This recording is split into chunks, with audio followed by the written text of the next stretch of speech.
got my mind. I think about you all the time. You shoot my blood pressure through the sky. If you leave my side, swear I die. Girl, you got me, you don't need nobody. I'm in love with you, just your body. For most of my life, Swampert was my favorite Pokemon.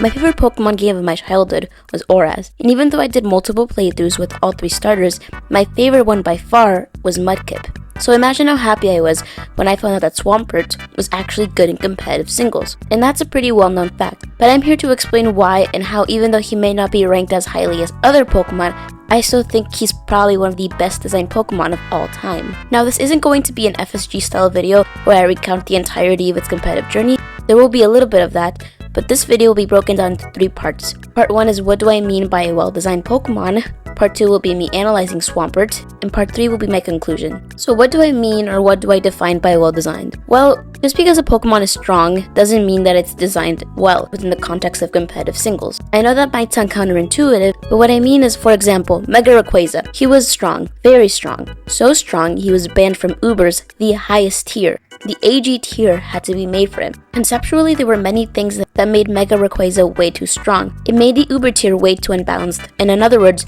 he was not a positive addition to the metagame. He was unhealthy for the game, so he was not a well-designed Pokemon within that context. Basically, a well-designed Pokemon is a Pokemon who is good, but is a healthy addition to the metagame. He fills one or several roles well, but he isn't overpowered. There are counters to this Pokemon and ways to beat him, and Swampert fills that description perfectly. He has a meaningful role in team and helps to balance out the metagame. Now, analyzing Swampert. So right off the bat, the first thing that stands out about him is his typing. There are a total of 5 evolutionary lines with this typing, Water Ground, but Swampert is the most notable. Water Ground is one of the best type combinations in all competitive Pokemon. It has 4 resistances to Rock, Steel, Fire, and Poison, and an immunity to Volt Switch, Electric type, and then a single weakness, which is a quadruple one to Grass. The 4 resistances are nice, especially to Rock and Fire, which are good offensive typings, but that one weakness to Grass is amazing. I've said many terrible things about the Grass type, and I take none of it back, but I am going to reiterate why having only one weakness and it having to be Grass is great. Essentially, Grass is not a very good offensive typing. Grass struggles to have an abundance of good Grass-type Pokemon, and there's not exactly many amazing attacking Grass-type moves that are cornerstones of the metagame. For example, having a quadruple weakness to Bug would be absolutely terrible because of the relevance to U-turn, but no offensive Grass-type move has come even close to that type of relevance. So having a weakness to Grass is rather ideal. On top of that, it has an immunity to Electric type moves. Electric type is one of the best offensive typings in all the competitive Pokemon, mostly due to the fact that Volt Switch exists. Volt Switch, which I've talked about before, is a very common and sought after move in competitive singles. Switch moves in general are fantastic. It is literally centered around switching in and out. It's literally a perfect match. And it's a move that normally water types would be weak to, unless of course you're also a ground type.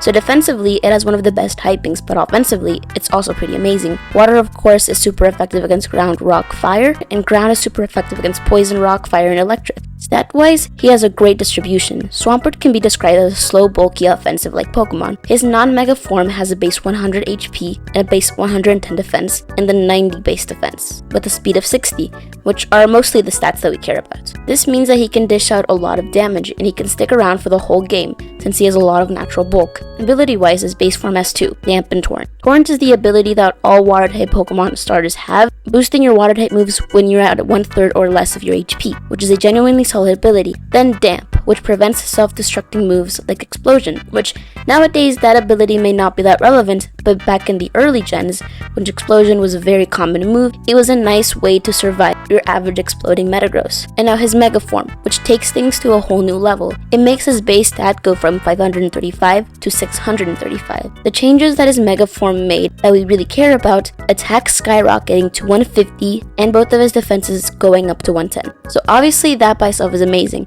but his ability Swift Swim really pulled him apart from other Pokemon. Swift Swim means that in rain his speed doubles, so that 70 base HP Mega Swampert has is now 140. and in the next section, we'll go into more depth into his competitive journey. So Swampert was introduced in Gen 3, and it was the very first starter to ever officially debut in OU. He was amongst the most important and dominant Pokemon there.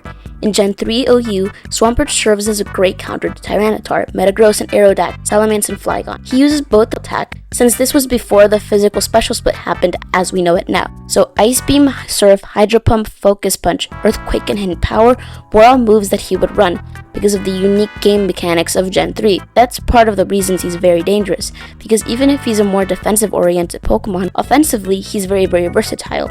It's less that he's going to do massive damage or OHKO every single Pokemon, but more that he's capable of chipping away at fairly good chunks of your opponent's HP. And while some moves are more common than others, you never truly know what he's packing. However, he also has access to great utility moves like Refresh, Roar, Toxic, and Protect. Additionally, in Gen 3, Sand is by far the most common weather condition, and Swampert as a ground type is immune to it. Plus, when you factor in leftovers, Swampert gets to passively recover a lot of HP.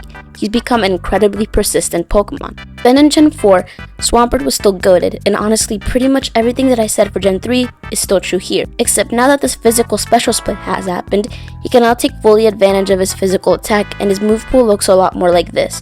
So even though he still has access to moves like Protect, Toxic, Roar, etc., I would say he's a little bit more offensively oriented, but he's still a very good utility mon. Then in Gen 6, for the first time, he fell to UU, but he also got a new Mega form, Mega Swampert, who was a menace in Gen 6. And now he is really a more full-on offensive Pokemon if he holds his Mega Stone. People didn't really run Roar, Toxic, or Refresh on him, but were running more Superpower, Earthquake, Ice Punch, Liquidation. The reason he was an OU though was because of his ability Swift Swim, which is great, but that means that the viability of Mega Swampert is tied to the viability of rain teams, and there weren't exactly an abundance of great rain setters. But that's the thing I want to focus on. The fact that Mega Swampert, a Pokemon with a 150 attack stat, was in the same tier as his non-Mega form just shows how great of a Pokemon base form Swampert is, because he still has those timeless, amazing qualities that he had in Gen 3. That's why he was still viable, even all the way up to Gen 6. However, in the next generation, now that rain teams are more viable, Swampert was now back to OU with his Mega form, and he was an amazing Pokemon there.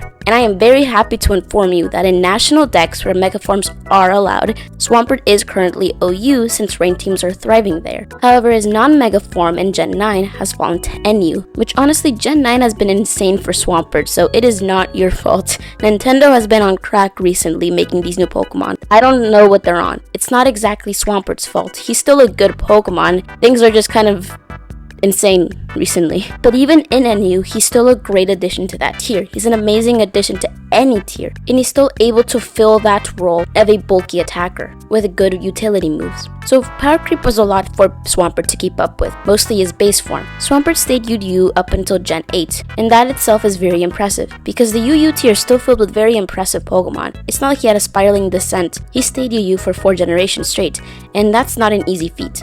As new gimmicks and types were introduced, Swampert's qualities still continued to stand out.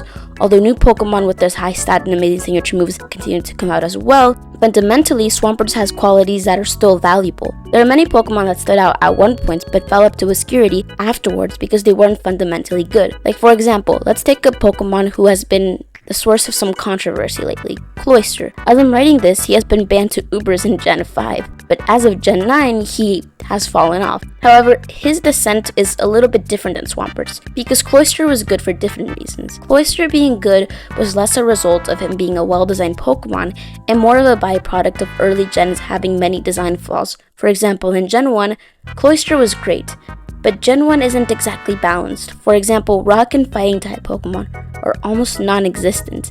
Ice types are immune to freeze, and Pokemon were basically spamming Ice Beam since in Gen 1, when a Pokemon is frozen, it can't thaw itself out. It's basically dead. And that helped Cloyster be great, because everything was so chaotic. And even in Gen 5, which Cloyster was able to thrive in so much it was banned, is not exactly a fan favorite tier. It is known for having a fairly controversial metagame, which I've talked about before in one of my videos. My scathing hatred for Gen 5 OU is no secret. I think Gen 5 OU is the worst OU metagame by far. I think it's embarrassing that we have it in tournaments in the state that it's in, and has been for a while. It's part of what makes it such an embarrassment. Have great wrath towards of the most die-hard Gen 5 OU truthers, they saw the light, and while playing it in SPL and preparing for it and all that, then they suddenly were like, wait a second, this tier sucks.